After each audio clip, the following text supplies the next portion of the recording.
Okay Abdul Hadi. आज हमारा जो टॉपिक है ना जिस पे हम बात करेंगे, इवन दो के ज़्यादातर लोग ये सोचते हैं कि अभी आप छोटे हो, आपको ये बातें समझाने की ज़रूरत नहीं है, लेकिन मेरा इसमें जो पॉइंट ऑफ व्यू है वो इंटायरली डिफरेंट है कि जो चीज़ें आपने 10 साल बाद सीखनी है वो आप आज ही क्यों ना सीखें, ताकि आपको अभी से पता चले कि कहाँ पे आपने लाइफ को किस तरह हैंडल करना है। जैसे अगर आप पिक्चर से देखो तो कई बार आप एक ऐसे माहौल में आपको काम करने का मौका मिलता है जो कि एक kind of toxic work culture है, कि जो बड़ा खतरनाक है, जो आपके वो ज़हनी सुकून में नहीं रहने देता। मतलब आपको ऐसा बॉस मिल जाता है, ऐसा कस्टमर मिल जाता है या ऐसे कोलीग मिल जाते हैं जो बिल्कुल आपके माइंड के साथ मैच नहीं कर रहे होते, और कुछ ना कुछ आपके साथ गलत करने की कोशिश में रहते हैं कि किसी तरीके से आपकी इज़्ज़त को कम किया जाए या किसी तरीके से आपको नाकाम किया जाए या किसी तरीके से आपके ज़हन को टेंशन दी जाए। तो जो टेंशन देने वाला माहौल होता है उसे हम टॉक्सिक कल्चर कहते हैं, और वो जो टॉक्सिक कल्चर है वो आपको आहिस्ता-आहिस्ता ख़त्म कर देता है। जैसे मैं अक्सर कहता हूँ ना कि टेंशन से बड़ा कैंसर कोई नहीं है। तो इस इस सारे ये जो टॉक्सिक कल्चर है, इसके साइन क्या हैं? ये होता किस तरह का है? इस पे आज हम बात करने लगे हैं। तो अगर हम सबसे पहले साइन पे बात करें, तो किसी भी कंपनी में जो उनके मुलाज़िम हैं ना, जो उनके एम्प्लॉइज़ हैं, अगर उनके एम्प्लॉइज़ फीडबैक देने पे डरते हैं कि अगर मैंने अपने बॉस को ये बता दिया, तो ये चीज़ मुझे ही फायर बैक करेगी।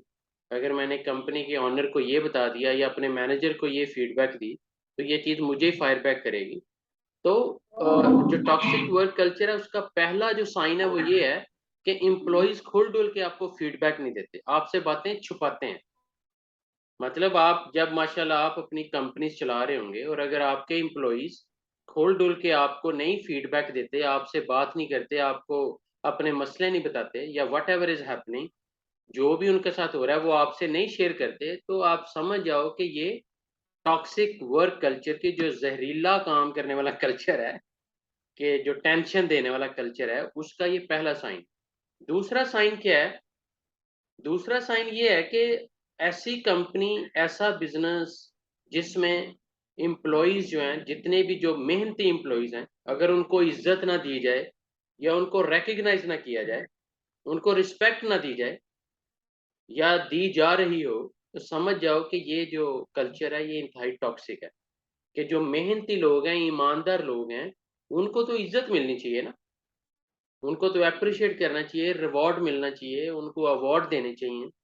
उनको रिकॉग्नाइज़ करना चाहिए, उनको इंक्रीमेंट देनी चाहिए, बोनस देने चाहिए, क्योंकि वो हार्ड वर्किंग एम्प्लॉइज़ हैं। लेकिन जहाँ पे उन मेहनती एम्प्लॉइज़ को इज़्ज़त नहीं दी जा रही होती, रिकॉग्निशन या पहचान नहीं दी जा रही होती या उनकी मेहनत को एप्रिशिएट नहीं किया जा रहा होता, तो वो भी टॉक्सिक कल्चर है। तो आपने जब भी अपने बिज़नेसेस को पूरी दुनिया में कहीं पे भी मैनेज करना है, पूरी दुनिया में कहीं पे भी आप अपने मुलाज़िम रखो, एम्प्लॉइज़ रखो, आपने उनको रिस्पेक्ट देनी है, रिकॉग्नाइज़ करना है। इनको जो मेहनती एम्प्लॉइज़ हैं, ऑनेस्ट एम्प्लॉइज़ हैं, ऐसे एम्प्लॉइज़ नहीं जो बटरिंग कर रहे हों। बटरिंग मीन के जो आपको पैम्पर कर रहे हों, आपको बस वो यू नो सियासी तौर पे डील कर रहे हों या ज़्यादा ओवर स्मार्ट बन के डील कर रहे हों, कि जी अब्दुल हादी को क्या पता चल रहा है। मतलब झूठ को सच कह के बता रहे हों, आपको सही इन्फॉर्मेशन ना दे रहे हों, आपको गिफ्ट दे-दे के राज़ी करने की कोशिश कर रहे हों या खाली बातों के ज़रिए आपको राज़ी करने की कोशिश कर रहे हैं, बट इन फैक्ट वो ईमानदारी से काम ना कर रहे हों। तो ऐसे एम्प्लॉयी से आपने हमेशा केयरफुल रहना है, ओके? अब अब्दुल हादी, ये जो पोर वर्क लाइफ बैलेंस है ना, ऐसी कंपनी जहाँ एम्प्लॉइज़ बेचारे 24 घंटे टेंशन में रहते हैं, काम, काम, ना वो फैमिली को टाइम दे पाते हैं, ना वो दोस्तों को टाइम दे पाते हैं, ना अपने साथ वक़्त गुज़ार सकते हैं। तो फिर इस तरह का अगर काम करने का माहौल आपने दिया हुआ है, तो वो भी टॉक्सिक है। वो भी आहिस्ता-आहिस्ता बंदों को ख़त्म कर देगा। तो आपने अपने बिज़नेसेस में, अपनी कंपनीज़ में कभी भी ऐसा माहौल नहीं देना कि बंदे बेचारे बस काम ही कर के रह जाएँ, ना फैमिली को टाइम दे सकें, ना बच्चों को, ना अपने पेरेंट्स को, ना अपने बहन-भाइयों को। अगर इस तरह का आप काम दोगे तो वो बंदे आज नहीं कल गए काम से। तो इसलिए जो वर्क लाइफ बैलेंस है वो बड़ा ज़रूरी है कि आप काम करो, वो खूब दिल लगा के काम करो, उसके बाद आप अपनी फैमिली को भी टाइम दो, खुद को भी टाइम दो। अगर आपके एम्प्लॉइज़, आप इवन खुद भी अगर खुद को टाइम नहीं दे पा रहे, अपनी फैमिली को टाइम नहीं दे पा रहे, तो ये खतरनाक बात है। नंबर 4 क्या है कि lack of employee growth and progress, कि अगर आपके बिज़नेसेस, आपकी कंपनीज़ में लोग कामयाब नहीं हो रहे, आपके बिज़नेस की वजह से, अगर एम्प्लॉइज़ कामयाब नहीं हो रहे, आप खुद कामयाब होते जा रहे हो, लेकिन आपके एम्प्लॉइज़ की प्रोग्रेस नहीं हो रही, वो कामयाब नहीं हो रहे, तो ये भी टॉक्सिक कल्चर है, टॉक्सिक वर्क कल्चर। ये भी खतरनाक है, ज़हरीला है, कि उन बंदों को ले डूबेगा, राइट? कि ज़हनी सुकून उनका खराब करेगा। वो यही टेंशन में रहेंगे कि अब्दुल हादी अपने बिज़नेसेस को चलाता जा रहा है, खुद लाखों, करोड़ों, अरबों डॉलर कमाता जा रहा है और हमें कुछ दे ही नहीं रहा। हमें सिर्फ वो मंथली सैलरी थोड़ी बहुत दे रहा है, तो वो सोच में पड़ जाएंगे, वो फील करेंगे कि हम तो ग्रो ही नहीं कर पा रहे। तो आपने ऐसा ऑनर भी कभी नहीं बनना। अगर आप अल्लाह की रहमत से उन बंदों की वजह से कामयाब हो रहे होंगे, तो आपने उनको भी फायदा देना, ताकि ट्रिकल डाउन इफेक्ट आए। कि अगर आप इमेजिन करो अब्दुल हदी, अगर आप $1 बिलियन कमाते हो, तो अगर आप $1 लाख बांट भी दोगे तो क्या क्या जाएगा आपका? कुछ नहीं जाएगा, राइट? बल्कि एम्प्लॉइज खुश होंगे और कह लो कि मुखलसी के साथ आपके साथ काम करेंगे। तो ये जो विजन है आपका बड़ा क्लियर होना चाहिए। ओके हैदर, हैदर समझ आ रही है आपको? इसी तरह अब्दुल हादी आपने ऐसा कल्चर भी नहीं बनने देना, ऐसा कल्चर भी नहीं बनने देना कि जिसमें ग्रुपिंग हुई हो, या गॉसिप के ऑल द टाइम बैकबाइटिंग कर रहे हैं, गिबत कर रहे हैं, गप्पे लगा रहे हैं, झूठ बोल रहे हैं, एक दूसरे के बारे में नफरत दिला रहे हैं, काम की बजाय एक दूसरे से गप्पे लगा लगा के एक दूसरे के खिलाफ प्लान बना बना के टाइम जाया कर रहे हैं। अगर ऐसा कल्चर भी है ना, तो वो भी खतरनाक है। वहां पे भी एम्प्लॉइज जो हैं, वो जो अच्छे एम्प्लॉइज हैं वो टिकते नहीं है। मतलब जो बुरा सिस्टम है वो अच्छे एम्प्लॉय को ले डूबता है। अगर किसी अच्छे बंदे को बुरे सिस्टम में डाल दोगे, तो वो या तो वो इतना मेंटली स्ट्रांग हो के चैलेंज एक्सेप्ट करे कि मैं इस बुरे कल्चर को सही कर लूंगा, लेकिन हर कोई इतनी हिम्मत नहीं कर पाता। तो वो जो बुरा सिस्टम है वो हर बार उस अच्छे बंदे को बीट करेगा, पंच करेगा, बार बार तंग करेगा और भगा देगा, और फिर बुरे लोग ही रह जाएंगे। तो आपने ऐसा कल्चर भी नहीं डेवलप होने देना कि लोग बस आपस में लेग पुलिंग में लगे हुए हैं, एक दूसरे की गीबत में लगे हुए हैं, एक दूसरे के दुश्मन बन रहे हैं। ऐसा भी कल्चर आपने अपने बिजनेसेस में, अपनी कंपनीज में कभी नहीं बनने देना। ओके। इसी तरह अब्दुल हदी, ये जो माइक्रो मैनेजमेंट है ना, कि जी मुझे एक एक सेकंड की रिपोर्ट दो, ये ऐसे ही है कि मुझे अपने एक एक सांस की रिपोर्ट दो, आपने सांस भी मेरी मर्जी के बगैर नहीं लेना। ये जो इस लेवल की माइक्रो मैनेजमेंट है, ये भी टॉक्सिक कल्चर का एक एलिमेंट है। तो ये भी हमने कभी नहीं करना। अपने बिजनेसेस में जितना मर्जी हमारे वो पूरी दुनिया में भी बिजनेस चले, लेकिन हमने माइक्रो मैनेज, हमारा काम क्या है कि जी बंदा तनख्वाह ले रहा है लेकिन हमें आउटपुट दे रहा है, तनख्वाह ले रहा है लेकिन हमें परफॉर्मेंस दे रहा है। तो हमारा काम है परफॉर्मेंस लेना, एक पॉजिटिव माहौल देना। वो काम मतलब 2 घंटे में खत्म कर रहा है, 4 घंटे में खत्म कर रहा है, 6 में कर रहा है, वो उसका है। लेकिन हमने माइक्रो मैनेजमेंट में नहीं जाना कि किस सेकंड में तुमने क्या किया, वो भी बताओ हमें। हमारा तो मकसद ये है कि जो काम हमने दिए हैं उसे, अगर वो काम हमें करके दे रहा है, तो हमारा मकसद हल है। अब हमने उसको बिल्कुल वो कैदी गुलिया गुलाम नहीं समझना कि ऑल द टाइम हम उसे यही पूछते रहें कि हाँ भाई, खाना कब खाया, ऑफिस कितने बजे आए, गए कितने बजे, कौन सा काम कब किया, मुझे एक एक सेकंड की रिपोर्ट चाहिए। तो ये जो माइक्रो मैनेजमेंट है, ये भी टॉक्सिक कल्चर है कि बंदे को आप टेंशन दे दे के मार रहे हो। जब एक बंदा टेंशन में होगा तो वो काम क्या करेगा? जब आप वो जब रिलैक्स होगा, खुश होगा, आपके साथ आपकी लीडरशिप के अंडर वो पूरा सेटिस्फाइड होगा, तो फिर ही वो मेहनत करेगा ना ईमानदारी के साथ। अदरवाइज वो कहेगा कि किसके हत्थे चढ़ गए हूँ, हर वक्त मेरे पीछे ही पड़ा रहता है। समझ रहे हो मेरा बेटा? तो ये जो माइक्रो मैनेजमेंट है, ये भी खतरनाक है। इसी तरह there is high employee turnover, कि ये जो एम्प्लॉइज टर्नओवर है कि मतलब एक एम्प्लॉय आ रहा है, 2 जा रहे हैं। एक को आप रख रहे हो, 2 कंपनी छोड़ के जा रहे हैं। ये जो रिटेंशन पॉलिसी वो है ही नहीं, कोई आपके साथ टिक ही नहीं रहा। तो ये भी टॉक्सिक कल्चर है, कि आप एम्प्लॉइज़ रखते हो लेकिन वो आपके साथ टिकते ही नहीं है। तो that means you truly need to think about कि कहीं न कहीं आपके लीडरशिप में कोई ना कोई फेलियर पॉइंट है, या आप कोई प्रॉपर काउंसलिंग नहीं कर पा रहे, या आपने सिलेक्शन में कोई गलती की है, या आपने प्रॉपर तरीके से कोई सिस्टम नहीं दिया, जिसकी वजह से सिस्टम ना होने की वजह से एम्प्लॉइज़ जो है वो, या आपने सैलरीज़ मार्केट के मुताबिक नहीं दी। जो भी वजह है वो सारी आपको फ़िल्टर करनी पड़ेगी। क्योंकि अगर आपके एम्प्लॉइज़ आपको छोड़ के जाते जा रहे हैं, तो फिर मसला किसमें निकलेगा? आप में, क्योंकि वो आपको छोड़ के जाते जा रहे हैं। क्यों छोड़ के जाते जा रहे हैं? ज़रूर कुछ ना कुछ बुरा है आपके अंदर, राइट? तो ये आपने भी गौर करना है कि अगर मैं 10 बंदे रख रहा हूँ और 50 बंदे हमारी कंपनी को छोड़ के जा रहे हैं, तो this is not a good sign. ये अभी से मेरे बेटे ने अपनी लाइफ़ में ये विज़न रखना है, ताकि अल्लाह जो भी आपसे काम ले एज़ अ बिज़नेसमैन, या किसी भी लेवल पे अल्लाह ताला आपसे काम ले, आपने ये चीज़ें ज़हन में रखनी हैं। फिर अब्दुल हादी, ये जो टॉर्चरिंग बिहेवियर है ना हायर मैनेजमेंट का, कि आप खुद अगर ओनर हो एक बिजनेस के, एक कंपनी के, आगे आपने मैनेजर्स रखे हैं और वो कुत्तों की तरह भौंक रहे हैं एम्प्लॉइज के ऊपर, डांट रहे हैं, उनको मेंटली टॉर्चर कर रहे हैं, उनको हरास कर रहे हैं, ऑल द टाइम उन पे भौंक रहे होते हैं, तो वो नहीं, वो एम्प्लॉइज जो हैं वो बेचारे अजाब में हैं, कि वो ऑल द टाइम उनका माइंड टॉर्चर कर रहा है, तकलीफ में है वो। और आप भी अगर एज़ एन ओनर आँखें बंद करते हो, तो आँखें बंद रखते हो, आप भी इग्नोर करते हो, तो फिर आप भी ज़ालिम हो।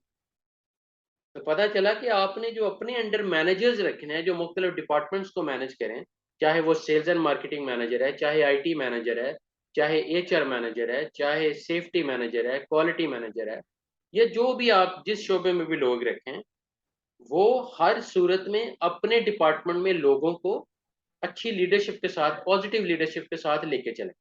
ये नहीं कि उनको टॉर्चर करते रहें मेंटली। अब अब्दुल हादी, ये तो थी वो टॉक्सिक कल्चर की एग्जांपल्स। अब हम बात करते हैं जो अच्छा हैप्पी वर्क प्लेस है, उसमें क्या-क्या होता है। पहले नंबर पर तो ये है कि you look forward to showing up for work every day, कि आप ऑल द टाइम आपका ज़हन यही होता है कि आगे कैसे बढ़ा जाए। हर दिन किस तरह अच्छे से अच्छा काम किया जाए। Management support and appreciate you, कि ऐसा माहौल जिसमें आप एप्रिशिएट, क्योंकि इंसान की फितरत में है कि everybody wants to be appreciated and respected. ये इंसान की फितरत में है कि हर कोई इज्जत भी चाहता है और एप्रिसिएशन भी चाहता है, कि उसकी हौसला अफजाई की जाए, उसकी तारीफ की जाए। ये इंसान की नेचर में है। तो जब आप उससे थपकी दोगे, उसे कहोगे well done boy, well done, तो जब आप ये कहोगे तो वो और ज्यादा अच्छा काम करने की कोशिश करेगा, राइट? ये बड़ी गलत परसेप्शन है कि जी अच्छी सैलरी देंगे तो फिर ही बंदा आपके साथ अच्छा रहेगा। आपका जो बिहेवियर है, आपका जो इखलाक है, अगर वो अच्छा होगा, तब भी लोग आपको छोड़ के नहीं जाएँगे। वो आपकी कंपनी में स्टे करेंगे, और आप जैसे-जैसे आप कामयाब होंगे, वो भी होंगे इंशाल्लाह, क्योंकि आपने जस्टिस तो करना है। Your point of view is valued. अब ये नहीं कि एज़ एन ओनर सिर्फ़ आपकी बात ही अहम है। आपके जितने भी एम्प्लॉइज़ हैं, जिस मर्ज़ी लेवल के हैं, हर एक का पॉइंट ऑफ व्यू कहीं न कहीं वैल्यूएबल है। आप उसको वैल्यू देते हो। इसी तरह अगर आप कहीं पे मतलब कोई लीडरशिप पोज़ीशन आपको मिली है, तो आपका ओपिनियन भी वैल्यू रखना चाहिए। अगर आपके ओपिनियन की वैल्यू कोई नहीं है, तो वो जगह आपके लिए नहीं है। You see yourself immensely growing and learning, और आपके अंदर ऐसा कल्चर जहाँ पे आपको ऑल द टाइम सीखने का मौका मिल रहा है, आगे बढ़ने का मौका मिल रहा है। तो ऐसा जो एनवायरनमेंट है, वो भी एक अच्छा हैप्पी वर्क प्लेस है, कि बंदा खुश रहता है। तो मैं सीख भी रहा हूँ, मैं आगे बढ़ भी रहा हूँ, कामयाब भी हो रहा हूँ, और वर्क लाइफ बैलेंस भी है, कि आपने सिस्टम दे दिया हुआ है कि भाई 8 घंटे काम करो, उसके बाद 8 घंटे के बाद मैं कोई कॉल नहीं करूँगा। 8 घंटे के बाद मैं आपको तंग नहीं करूँगा, कंपनी आपको तंग नहीं करेगी। अपनी फैमिली को टाइम दो, अपने बच्चों को टाइम दो, पेरेंट्स को टाइम दो, दोस्तों को, बहन भाइयों को, अपने साथ वक्त गुजारो। लेकिन 8 घंटे जो है काम नेक नीति से, ईमानदारी से करो। तो ये भी जो है, ये भी अच्छे work place, happy work place की निशानी है। एक वो वर्क प्लेस जो बिल्कुल टॉक्सिक है, जहां सिर्फ टेंशन ही टेंशन है हर जहन में, और एक वो है जहां हर जहन खुश है। तो जो खुश जहन वाले हैं वो ज्यादा कामयाब होंगे, जो टेंशन वाले हैं वो होंगे, कौन से होंगे अब्दुल्ला जी? जो खुश जहन वाले, वो क्यों कामयाब होंगे? क्योंकि उनका जहन खुश है, वो उनको काम करने में मजा आएगा। एक्सेलेंट। उनको काम करने में मजा आएगा, वो थकेंगे नहीं। और दूसरा, आपके साथ वो खुश हैं कि एक अच्छी कंपनी में है, यू नो एक अच्छे माहौल में है, जहाँ पे आप भी कामयाब हो रहे हो और वो भी हो रहे हैं। ये ट्रिकल डाउन इफेक्ट है ना, कि जितने आप कामयाब होंगे उतना वो भी, थोड़ा बहुत असर उन पे भी तो जाना चाहिए ना। अगर आप ही कामयाब होते जा रहे हो और वो कामयाब नहीं हो रहे, उनकी सैलरीज, उनको बोनस, प्रमोशन आप नहीं दे रहे, तो ये फिर हैप्पी वर्क प्लेस नहीं बन सकती। हैप्पी वर्क प्लेस कब बनेगी? जब आप भी कामयाब हो रहे हो और उनको भी कर रहे हो। तो अब्दुल हादी, 249 मुल्कों में या इससे भी ज़्यादा कंट्रीज अगर बनते हैं, जब भी अल्लाह ताला आपको हिम्मत दे, पूरी दुनिया में आप कोई भी बिजनेस लॉन्च करो, कोई भी, अल्लाह ताला, ये अल्लाह को पता है कि अल्लाह ने आपसे क्या क्या काम लेने, लेकिन ये मेरी बातें याद रखना कि जब भी आप, मतलब पूरी दुनिया में कहीं पे भी आपने डिस्क्रिमिनेशन नहीं रखनी कि जी पाकिस्तानियों को मैंने अहमियत देनी है, सऊदियों को अहमियत नहीं देनी, या अमेरिकन को अहमियत नहीं देनी, या मैंने बंगालियों को अहमियत नहीं देनी। हर बंदा जो है उसकी वैल्यू है। अदरवाइज आपने उससे लिया ही क्यों? आपने उसे अपनी कंपनी में रखा ही क्यों? अगर आपने ये सोच के अहमियत देनी है कि जी मैं सिर्फ पाकिस्तानियों की अहमियत दूंगा, मैं बंगालियों से नफरत करूंगा, तो फिर बंगाली आपने रखे क्यों? तो आपने डिस्क्रिमिनेशन नहीं, मतलब डिस्क्रिमिनेशन अवॉइड करनी है, कि आपने तजाद नहीं पैदा करना, आपने फर्क नहीं डालना। क्योंकि सब आपके बिजनेस में, आपकी कंपनी में काम कर रहे हैं ना। तो वो किसी भी कंट्री में, मलाइशियन है, वो फिलिपिनोज है, वो श्रीलंकन हैं, वो कोई यूरोपियन है, जो भी आपके साथ अटैच हो फ्यूचर में बिजनेसेस में, आपने हमेशा उनको इक्वल रिस्पेक्ट देनी। जो अच्छा काम करेगा उसको अप्रिशिएट करो, जो नहीं अच्छा कर रहा उसे मोटिवेट करो। ये नहीं कि जो अच्छा नहीं कर रहा उस पे बस शाउटिंग शुरू कर दो। उसकी काउंसलिंग करो ना, उसे गाइड करो, कन्विंस करो, समझाओ। अगर वो नहीं चल सकता तो उसे चलाने की ट्रेनिंग दो, हो सकता है उसे काम ही नहीं आता, हो सकता है वो अभी ट्रेन होना चाह रहा है। तो आपके पास इतना टाइम, आपको अदरवाइज उसे रखा क्यों? तो ये सारे फैक्टर जो हैं आपने जहन में रख के, then you drive your business. माशाल्लाह, अल्लाह मेरे बेटे को, बल्कि हर एक को अच्छी कामयाबी अता करे। आमीन या रब्बल आलमीन। कोई क्वेश्चन आपके जहन में अब्दुल हदी? सो फार समझ आ गई है कि अच्छा काम करने का माहौल और बुरा माहौल, ये बिजनेस को कैसे, अच्छा माहौल कैसे कामयाब करता है और बुरा माहौल कैसे ले डूबता है। ये हमेशा आपके जहन में रहना चाहिए। कोई क्वेश्चन है आपके जहन में? यस अब्दुल हदी, कोई ऐसा क्वेश्चन, कोई सवाल आपके जहन में आ रहा हो, कोई कंफ्यूजन, कोई ऐसी बात जो समझ ना आई हो? और okay, thank you very much. Thanks champion.